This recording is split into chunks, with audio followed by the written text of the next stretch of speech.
develop a theme. The theme is the relationship between the Christian religion, the new Christian religion, and how it's moving into the Gentile sphere.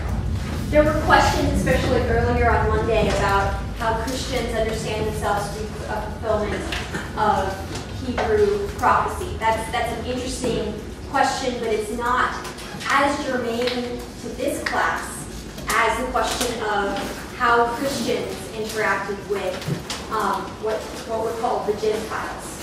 Because that is where Christianity and philosophy are going to meet in one of the strongest ways. That's not to say that there wasn't philosophy in Judaism, and we'll deal with some of that, especially in Philo, but this is going to be the main arena in which the relationship between Christianity and philosophy is going to play out. If you'll remember, on Monday, I discussed the ways in which Paul's conversion established what becomes standard for the presentation of the gospel, which is the presentation of the gospel by means of testimony, particularly personal testimony, which makes sense when you're dealing with a historical event, right? This is one of the reasons why all of the apostles are significant, because they are eyewitnesses of a historical event.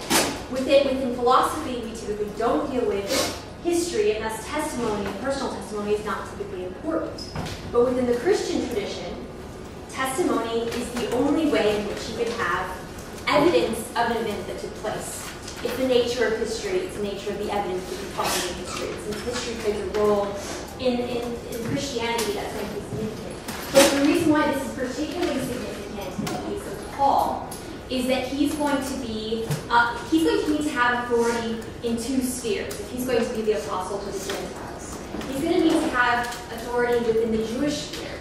And we talked about the ways in which he's a Jew of Jews. He's trained by all of the right rabbis and all of the right circles. But he's also going to have authority within the philosophical sphere if he wants to discuss with intelligent Gentiles. Because if he's not considered a true Jew, a lot of Christians who are also consider themselves Jews might question whether in fact he speaks for them. And if he's not trained philosophically, a lot of the people in the Roman Empire aren't going to listen to him, especially the intelligent ones, because he doesn't know the rules of the game. He doesn't understand how discourse happens. And we're going to see specifically today how he engages in that sphere when he enters Athens, the city of philosophy. But you'll remember also Professor Bonnevat talked to you on Wednesday about the ways in which Christians met together in councils and were trying to decide what was the heart of their message, what was the part of the message that was crucial for the preservation of true Christianity on the one hand, while also recognizing that Judaism has certain things that are identifying markers within a certain tribe. There's a certain kind of tribalism, but Christianity has a goal of globalism. Christ gave a commandment to his disciples that they were to start in Judea and Samaria, but then they were to go to the uttermost parts of the world. In fact, we're discovering even today that evidence that they made it as far as China. It died out in China, but it made it that far within the first 200 years. So there's a goal of being global, but what are going to be some of the key things that need to be preserved from the Jewish religion in the Christian religion? First, it's going to be monotheism. I've talked a little bit about that. The second is going to be certain concepts of morality. So when we were talking about sexual morality, that's a good example of that. And the third is certain basic concepts of holiness that are going to be, we talked a little bit about the concept of blood and things that aren't supposed to be strangled. But if you think about it, Christ is understood to have been a sacrifice. His blood, and within the Hebrew world, blood signified life. Blood was the life of the flesh. You know, Christ is understood to have poured out his blood for the salvation of the world. He's giving his life for the world. And thus, symbolically speaking, within this right, the blood was significant, and so you don't want to eat blood because there's an ick factor, but there's a certain kind of holiness factor. I sent around a handout, if you look at it, of the Ten Commandments, because one other kind of source that people would often go to in trying to understand the relationship between Christianity and Judaism would be the words of Christ. And Christ is going to sum up the law in two ways. Yes? Do you have any more handouts? Can someone pass her the handout? Right up there. He's going to sum up the law and the prophets with two commandments. Love God and love your neighbor. This is a very standard rabbinic move. And if you look at the Ten Commandments, they can be divided various ones in your handout based on that scheme. For the first four commandments deal with loving God. The second half deal with loving your neighbor. So these are going to be considered the heart of the law that needs to be preserved from one culture, within one cultural context, but is applicable to all cultural contexts. So this is the message. So right now, on Monday we dealt with, okay, what's some of the ways we're going to establish the authority of the message. Now we've got a sense of what is the message that we need to have for the Gentiles. And today we're going to look at how Paul argues on Mars Hill for the Christian religion within a philosophical context. And one of the things, as Professor Gonneback kind of implied on Wednesday, there's a sense in which Acts gives us only what we need to know. So it's a shortened account that we sometimes have to use our imagination to expand and understand what exactly is going on here. And in this account in Acts, it's exactly how Paul's arguing is not always clear, and readers have often tried to understand it. Today I'm going to give you my own reading based upon a real account of a conversion we have from someone who was working within these philosophical schools and converts to Christianity with arguments that are very similar to the ones that Paul uses on Mars Hill.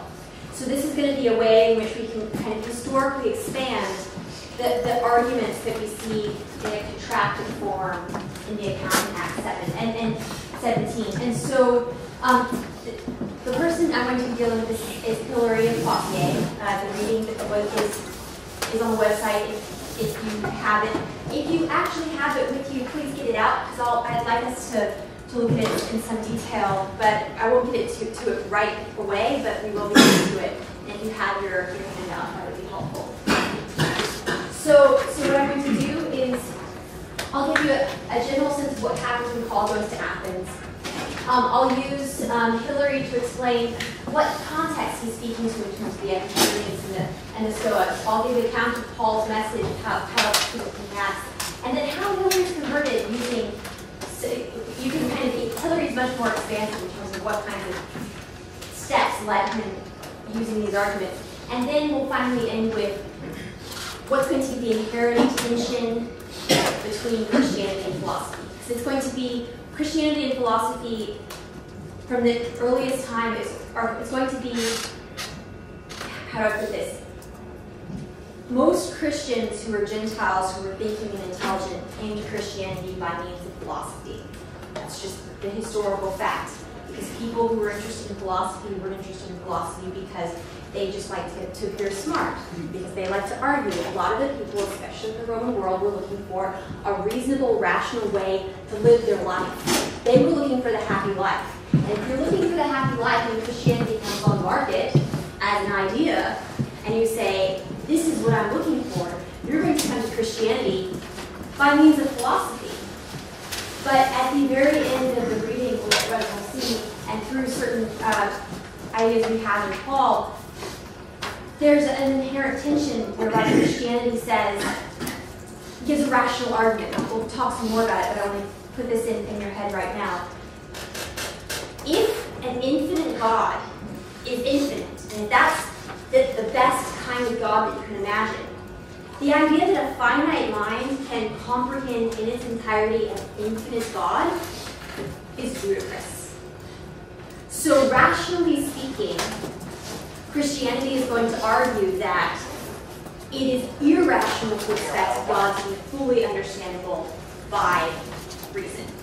But that does not mean that reason plays absolutely no role in one's conversion or one's life or one's Christianity.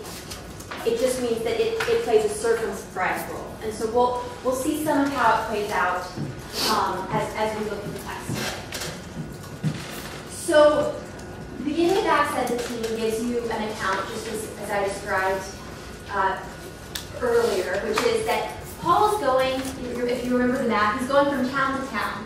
And his general way of operating, his modus operandi, is he gets to a new town because the message is supposed to go out to the Jewish people first. He goes to a synagogue. He's going to preach the gospel in a synagogue and talk about the ways in which the story of Jesus Christ fulfills the scriptures. And sometimes people in the synagogue accept it, sometimes people don't. But he's obligated, he feels like he's obligated to speak to them first. But then, oftentimes he's kicked out of the synagogue, though sometimes, as in the case of the Bereans, as you read today, he's not. He goes to the streets, and he starts preaching Christ to people who have no Jewish background. And he's going to just be telling the story of what happened. He's telling the story of Jesus Christ, about the things he spoke, about the life he lived, about the miracles he did. In fact, Paul will also be performing miracles. Sometimes he's actually confused for being a god. People think, oh, he's one of those gods. That must be Mercury. Barnabas must be his demigod who's supposed to be helping him, and we're going to worship Paul and Barnabas because they're performing miracles, and Paul will have to be like, no, that's not what we're doing. But if you can understand, if you're having an average person, not a very philosophical person, that's what you're going to talk about. You're going to talk about, this is the story, here's some miracles and signs to validate my story and validate my testimony. Now come and convert to Christianity. But if you go to a place like Athens, you get a lot of really smart people there, a lot of people who are really engaged in the philosophical life.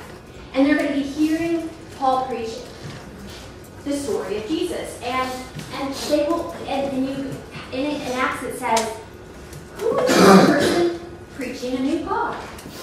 Huh, I want to hear about him.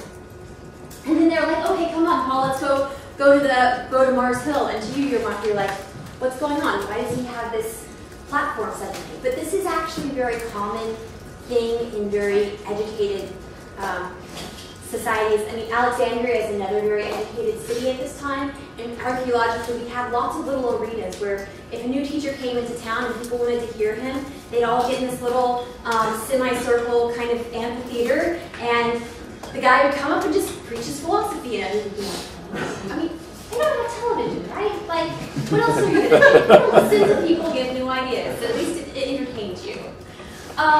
So Paul's on your television. We're going to mock him if nothing else, right?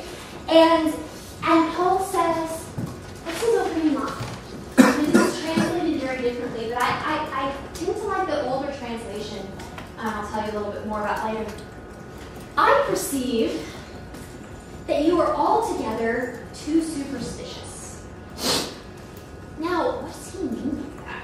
I mean, we in the modern world kind of look down upon certain kinds of religion for being superstitious, but what does Paul mean by this? Well, you have to understand that he's talking to the Epicureans and Stoics. Those are the ones who express the most interest in hearing him speak. And the Epicureans and Stoics, in some senses, can be seen as opposing philosophies, but they share certain ideas.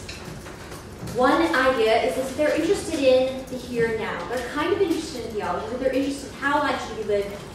They're practical philosophies. How should I live my life?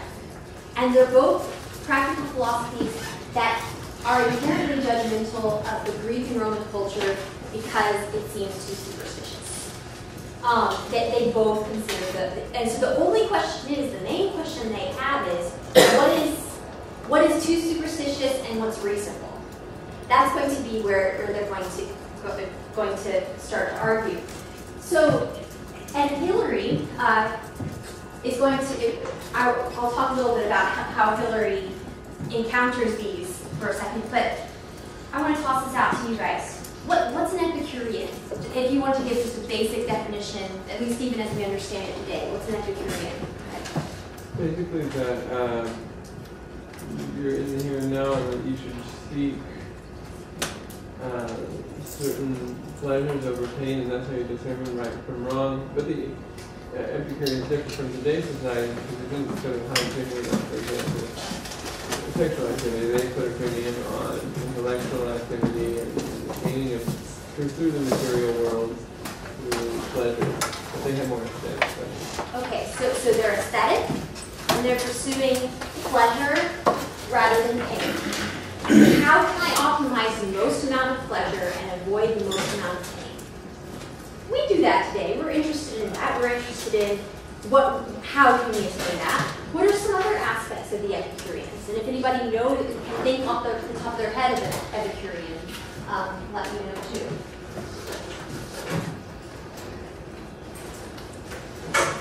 Oh, was that Titus?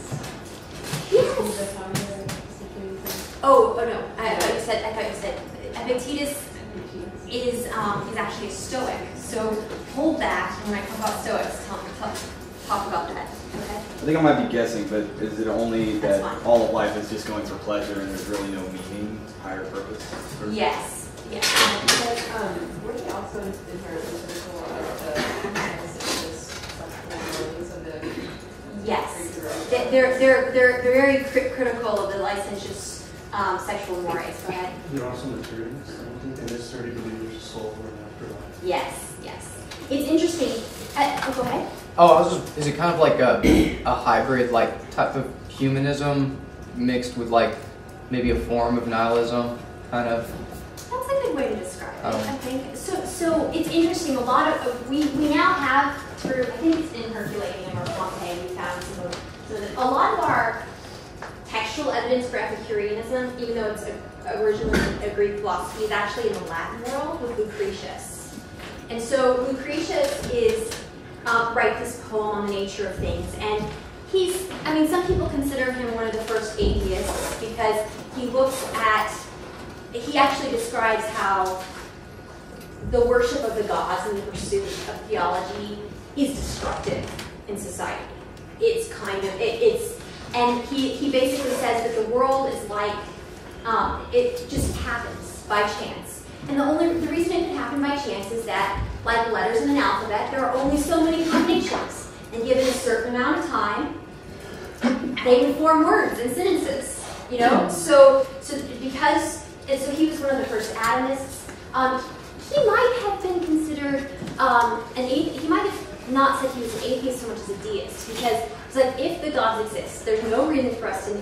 It's clear they have no interest in our lives because there's too much pain and suffering in the world, and so we owe them nothing. We don't need to worship the gods. We just need to live our lives here and now, as we need to, as it comes up. The other thing, and people were mentioning the sexual mores. Think about it for a minute. If you're going to be rational, if you pursue any pleasures in this life whole hog, you're not actually going to have as much fun. I mean, you guys are college students. Hangovers, not that fun, right? Sleeping with a lot of people, not remembering the last person, like 2 weeks ago, who was that I slept with? Not that much fun. To go in excess and you gorge and you just, ugh. Like have you ever felt that kind of, ugh? I had to donuts last night because I was drinking too much. Oh, feel lucky. That's not pleasurable. So from his perspective, it's much more rational to pursue. I mean, he might have been last night, actually. You know, who would have been a big fan of kimchi? You know, you get little bits of really good stuff. You savor it, right? That's pleasure, because you're not over-gorging, you're enjoying it. In fact, it's interesting, he had a different biology than Aristotle. This is just inside, because I like it, but Aristotle believed that men basically impregnated women, and so they brought the whole of the all the form of what made a human being came from the man. The woman was just pretty much the carrier, or the giver of the matter. Lucretius thought, that's silly. You can see a bit of a woman and a man in the form of most human beings. He thought that basically human beings were formed by matter coming from the male and the female. And he thought, you know, a good relationship is not a passionate relationship, but you know, a good wife who loves you, who you love. It's not a lot of passion, but it's a good life. You know, you share life. So that's Epicurus. And if you look and Hillary, when he was initially looking for a philosophy of life, if you look at section 1, he says in the middle, and especially that which now is regarded as most, that which now, as always in the past, is regarded as the most desired. Leisure combined with wealth came before my mind. If you have a piece of paper, write down section 1 Epicureanism. He's flirting with Epicureanism because basically the Epicurean ideal is to have enough leisure and enough wealth to enjoy all the pleasures of this life. That's what he wants. And I mean, that seems pretty reasonable at the first stage of philosophy, and that's what Hillary views this as, is his first stage of philosophy. But then he feels like he grows up a little bit. You know, he graduated from college, okay, got a bit of money in the bank, and this is still, you know, not, it doesn't, and so in section 2, you can write Stoicism right beside there. And he said, he believes most people come to the belief that a thoughtless animal life, which is essentially what Epicureanism is not satisfying in the end. So he starts flirting with, if you look at it, what we would consider Stoicism. And Stoicism is going to be the pursuit of virtue. So he talks about right living, right action, right thought. And I believe in an immortal God, that if an immortal God has given us thought, we're probably going to have, if there's an immortal God, the likelihood that he would make mankind who's kind of like him to be immortal, and there's an immortal soul, that seems reasonable, that seems logical. So he flirts with Stoicism for a while. Epictetus is definitely a Stoic. Have you encountered any other kinds of, could you tell us a little, have you read a bit of Epictetus? He basically says that you shouldn't be attached to anything individual, even people, because those attachments can cause pain when they're severed. And so the best sort of life is the contemplative one because you're kind of self-sufficient and rational and stable. So as she said, he was, attachment causes pain. So you want to have a certain kind of rational, did you want to add something? Were you going to ask either about other stories? Yeah. Oh, okay. That about Okay. Seneca the Younger. Seneca and Marcus Aurelius. Any others that you can think of? Another one, and I actually looking at this, I don't think this is just, so one of the most famous quotes from Epictetus at the very beginning of it, there are some things we can control and some things we can't. Kind of recognizing it. Epictetus, because he was a slave, is not going to pursue the highest part of life. He was eventually freed, but he's just going to be looking for, I just don't want to feel pain. So that's one kind of Stoicism. But the kind of Stoicism we see in section 2 is almost Cicero's hybrid Stoicism, which is that you ideally want to pursue virtue in this life. You can't control what happens to you. Fate and fortune happens to everybody. Sometimes there are some things you can control and there are some things you can't. But what can you control? You can control how you respond to a situation. You can be virtuous in bad situations. You can think about things rightly. That is within your power. You can't control what other people do to you. Sounds like my mom. You can't control what other people do to you. But you can control what you do. So you can be virtuous. You can be virtuous in this life. And that, I think I can see that as being a slightly more way of life, right? But if you look at paragraph 3, he talks about people who were competent. He felt like these were not people who could truly lead him to his goal, which is a good and a happy life.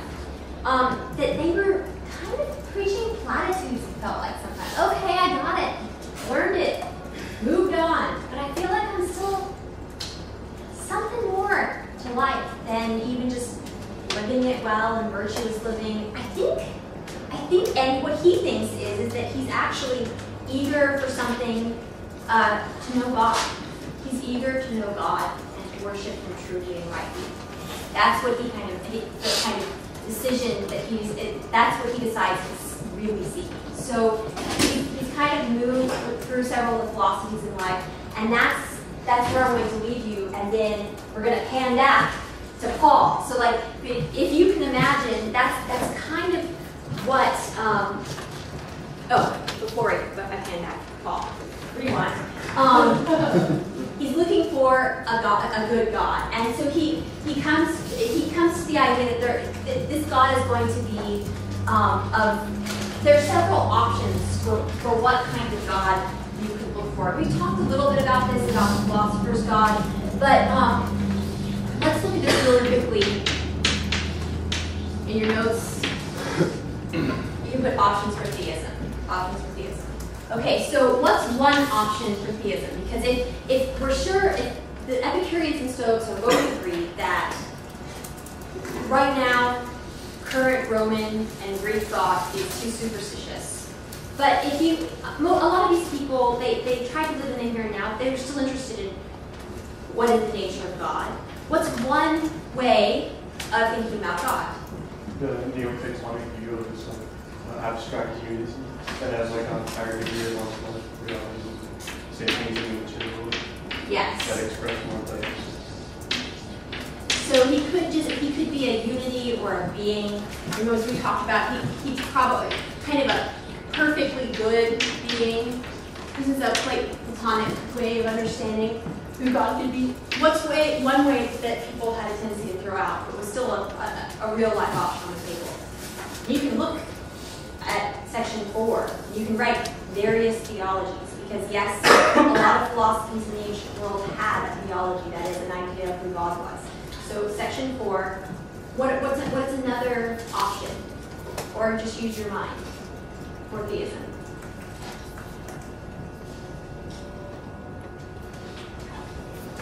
Deism? Deism, yes. So God exists. We don't necessarily know. He doesn't really tell us much about himself. Probably created the world, but we just live our lives to live his. No, it's kind of like is that how the Stoics view? Because I'm not too sure. A lot of Stoics varied. Epicureans had a tendency to be theists, in a very strict sense, much stricter than our founding fathers. Someone like Benjamin Franklin would have thought prayer made sense. Lucretius didn't think prayer made sense. It's another option. Polytheism, right? Polytheism. And there are multiple kinds of polytheism. And one of the kinds is that you have a bunch of gods who are sexually active. They have families, they breed, they have wars because they breed. This is a real option to them. We must never forget that, right? This is one of the reasons why there are people who have this view, but they're going to be the more philosophical of the people. Most people are going to be polytheists of some sort. And then the final thing is that in some of the polytheists, they kind of have levels of polytheism. You have the gods are inherently kind of like human beings writ large, very sexually active. You can have polytheism where you have lots of pantheon of gods who are representative of virtues. We talked a little bit about that. But you can also have this concept that the gods can be represented in stone and wood and other sorts of physical material things. So these are all life options. So the question and key idea on everybody's mind is, if there is a God, what is the most rational God to believe in? This is the question on people's minds when Paul stands up at Mars Hill and starts preaching. With that in mind, let's look at what he says. And if you have your Bible, look at 17:23. He says he's passing through, he sees their devotions, and he sees one inscription, an inscription to an unknown God. Now, this has been interpreted various ways. I mean, there could be a sense in which they're looking for the God of the gaps. We don't want to miss any of the. We want to make sure that we have all. That's actually exaggerated a bit. Not a God of the gaps, but we want to check all our boxes. We don't want to miss any gods, so we're going to have something to the unknown God. But there's also a sense in which you might say there's a God that's not inherently knowable, who is the God of all gods. And so Paul says that he's going to expound this particular God to them. And he describes him as the God that made the world and all the things that are therein. So he's the creator. So the kind of first thing that he says, the kind of God he's describing is a creator God. And this creating makes him the Lord of all things. And that he's not to be worshipped with men's hands, because he doesn't need anything. Because you remember Plato and all of them, he's one of God who doesn't need human beings. He doesn't dwell in temples exclusively because he can't be limited to that. And he's present to all things. He's an immanent God. We talk about a transcendent God that is basically not dependent upon creation and perhaps causes creation, and an immanent God would be a God that is present to all things. Oh, the other option in theism, which I forgot to put here, is God's nature. So that's another option. So Paul says to them that he's made them all of one blood. He then says that this is the kind of God that makes all human beings of one blood. This is getting at what Professor Vonnegut was talking about in terms of the Christian religion is the kind of religion that is universal because the same God created all human beings. And and he's not a God of this particular nation or that particular nation. He's the God that created all human beings with one blood and is able to thus speak to them in this way. And then he says that he's not far from anyone of you. He's in fact present and revealing himself to all creatures. And he actually quotes one of their poets.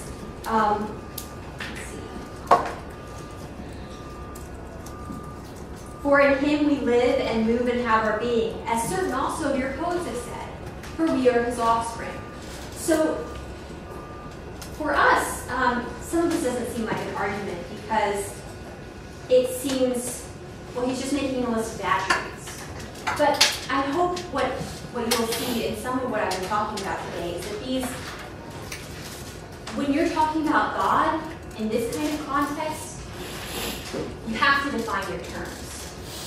And because there are many options on the table. There are many options for what makes a perfect God. There are many options for what makes a good God. And the concern for superstition is making people see what is the kind of God it is that we ought to be worshiping.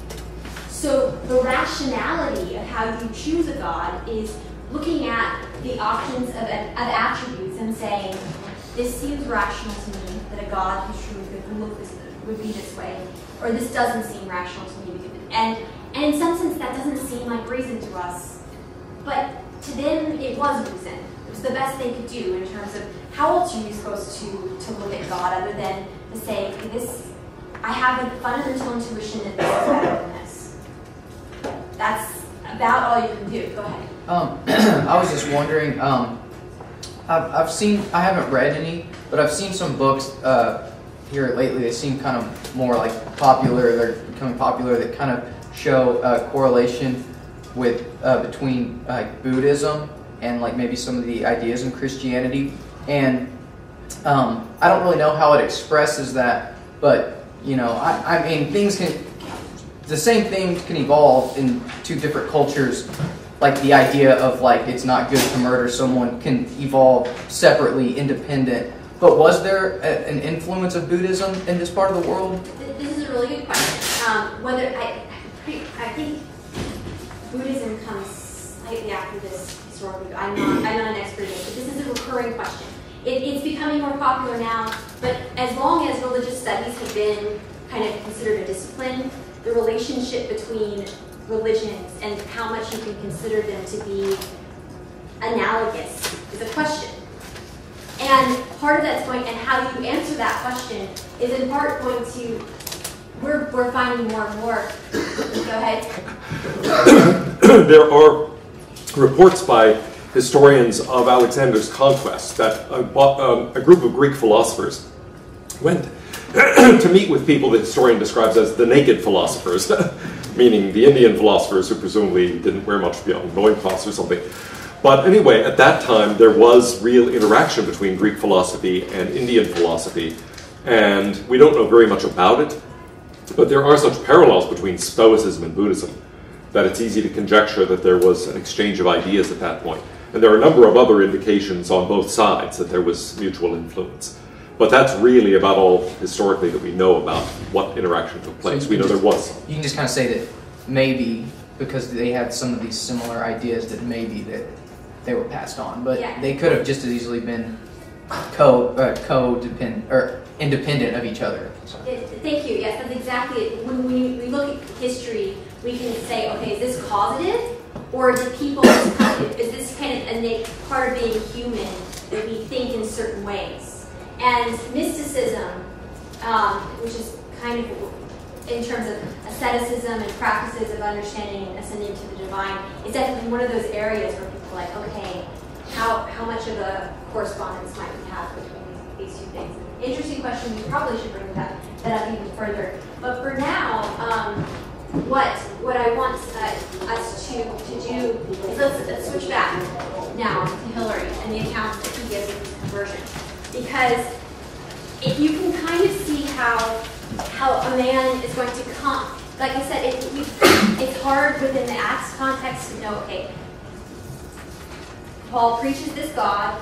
He says, okay, we've got this God has been kind of winking, like he hasn't actually revealed himself to you guys yet, so he's revealing himself to you now, and so you are now responsible to do something about it. And you have certain people who are like, And then he says that he preaches a concept of the resurrection of the dead, that Christ raised from the dead bodily, and that human beings have the possibility of rising from the dead bodily. And it's at this point the entirety of Mars Hill kind of explodes.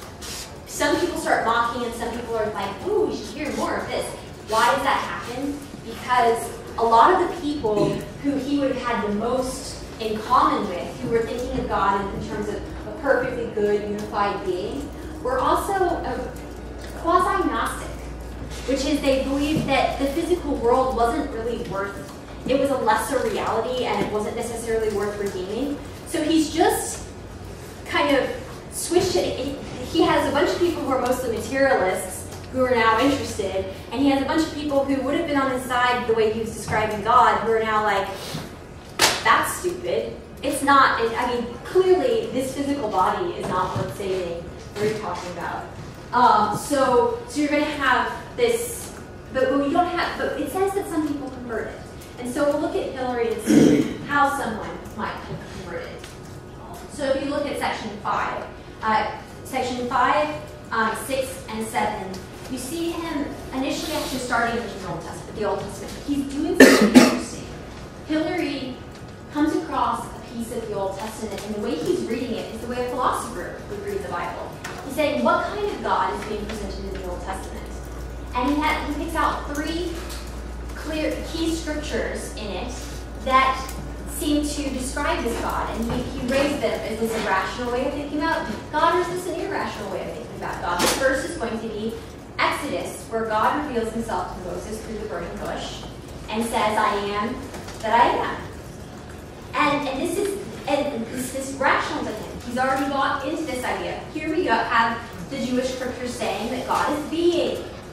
God is an ultimate being, the kind of creative being. And I won't say creative yet, just a being that is the kind of being that's before all other kinds of being. And then he comes across Isaiah, which is a prophet, and who holds the heavens in his palm and the earth in his hands. The heaven is my throne and the earth is my footstool. So he's like, okay, this is the kind of God that is everywhere present. That seems like a perfection to me. He's everywhere present in the world and in you look at it, Paul had already kind of gotten that kind of immanent God, omnipresent God. He'd appealed to that this is something that they had in their poets already. Okay, so this Hebrew God seems to be along what I was looking for rationally. And he sees this immanence as a function of God's infiniteness. God is everywhere present because God is infinite. Thus, he cannot be confined to any one place. And then third, he's reading wisdom, which is some people is a wisdom literature, a piece of wisdom literature in which God is described as great and beautiful. Now, Paul doesn't talk about God being beautiful, but Plato did. Beauty is what draws the soul through love to unity with the true divine, right? You see that God, inherently it makes sense that this God would be beautiful. Unity and proportion. Proportion is beautiful because it has certain unifying features. That which is truly one would also be absolutely gorgeous and beautiful. Okay, this Hebrew God, Hilary Crozier is thinking to himself, he seems like the rational God that I've been looking for. And we've got him revealing himself into history. And so he starts thinking in section 8, and you can write next to section 8, reasonable faith. What is reasonable faith?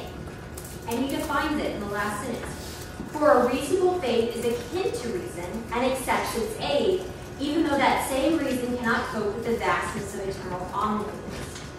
What does that mean? It means that reasonable faith is not something that's absolutely it's not absolutely separate from faith, and it's not like you have faith over here and reason over here. A reasonable faith is something that's informed by reason and is thought through by reason, but it's recognizing the limits of reason. A reasonable faith uses reason insofar as it's possible, but recognizes it's reasonable to think that God is beyond our reason, and therefore accepts help when offered. And then he talks about, in the next section, a reasonable hope. And initially he sounds a bit like Kant and his kind of morality, because he says, for a true faith in God would pass unrewarded. So initially it seems like, okay, you don't want a God who, if you have true faith, you only believe in him because he's going to give you rewards. And he sounds like Kant. You don't want to have a morality that you're only pursuing because you get good things from it. But then he says, but it's still reasonable to hope that a perfectly good God who creates human beings with minds and souls would want that human being to live forever. So he's found within the Hebrew God a certain something that aligns with what he thinks, and then it leads him to a concept of reasonable hope and reasonable faith. And then he encounters, he's actually in a state of fear at this point, because he's not sure, he has a lot of anxiety about what he's supposed to do, and we can think about why, but he encounters the gospel, and it's the Gospel of John, and we'll read a bit of John 1 here, in which it says, in the beginning was the Word, and the Word was with God, and the Word was God. And we'll talk a bit about this more in the future, but what I want to identify for you is, here's an example of someone who has this Platonic notion of, you've got the perfectly good God, and then you have the demiurge, the lesser God, who's the creator. And then he sees that in John 1, you have this creator God is in fact the same thing as the perfectly good God. And although he couldn't arrive at this concept by reason alone, he concludes that this might actually make a lot more sense. And so he thinks that he has a better hope that's revealed to him through the scriptures. And we can see about four things that he thinks that he learns through the Christian scriptures. One is he's introduced to a knowledge of God the Father. We've talked a lot about that. Then he's introduced to the idea that the Son is going to have have all of the same attributes. The Son as creator is going to have all of the same attributes as God the Father. He did not come to that by reason, but he's beginning to think that that makes a lot of sense.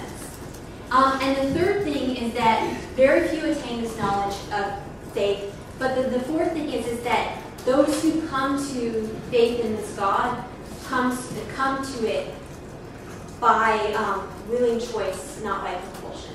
What was that third one again? That very few have this knowledge of saving faith. And we'll talk a little bit more about this, but he considers there to be two steps in the receiving of this faith now that he has it based upon the scriptures. Number one is going to be what he describes as the circumcision of the heart. That's a very Pauline language, which requires him to repent from past sin, from present sin, and then turning to God through baptism, being baptized into death, the death of Christ, so that he has a hope of eternal life. That's what so he's come to this rational understanding, and then the action that he gets from this is, I need to repent for my sins, and I need to be baptized. That's the steps that he's taken. And then, at the very end, he's reading Paul further, and he sees, and we can look at this. The Apostle Paul writes, "Beware lest any man spoil you through philosophy and vain deceit after the traditions of men, after the rudiments of the world, and not after Christ. For in him dwells all the fullness of the Godhead bodily, and you are made full in him, which is the head of all principality and power." And if you start reading Hillary at this point, you're going to think, this man hates philosophy, right? Because he says, steadfast faith rejects the vain subtleties of philosophical inquiry. Truth refuses to be vanquished by these treacherous devices of human folly and enslaved by falsehood. Now, if you're going to just, this is where literal reading gets you into trouble, right? Because he spent all of his time, and he says this, he spent all of his time in the schools of philosophy, and it was precisely these schools of philosophy that led him to faith. But then he needed to come to the realization that philosophy has a limit. And insofar as philosophy has a limit, and he writes here that, I can't find it, suddenly. It will not confine God. Theology, Christian theology will not confine God within the limits which barred our common reason, nor judge after the rudiments of the world concerning Christ. So here we have this tension, and it's a tension that we're going to see throughout as we think about the idea of Christian philosophy. Is it even possible to have a Christian philosophy? Is there a possible relationship between Christianity and philosophy? One thing I want you to observe is the historical reality of Christianity and philosophy is such that just as a lot of people came to faith in Christianity from Judaism by hearing about him in the synagogue, a lot of people in the Gentile world are going to hear about Christianity in the philosophical schools. So there's a historical reality here. The second is that their philosophy is going to lead them to Christianity. And I promise I will end by this time. The third is, and this is the last thing I want to leave you with, is that there's still this sense that you need to recognize the limits of reason. Not that reason is unimportant, but that reason is inadequate in dealing with an infinite God. And so that's going to be kind of tracing out the relationship between Christianity and philosophy is going to have to be work within these parameters. And we'll have more questions next time. I'll just leave it with that.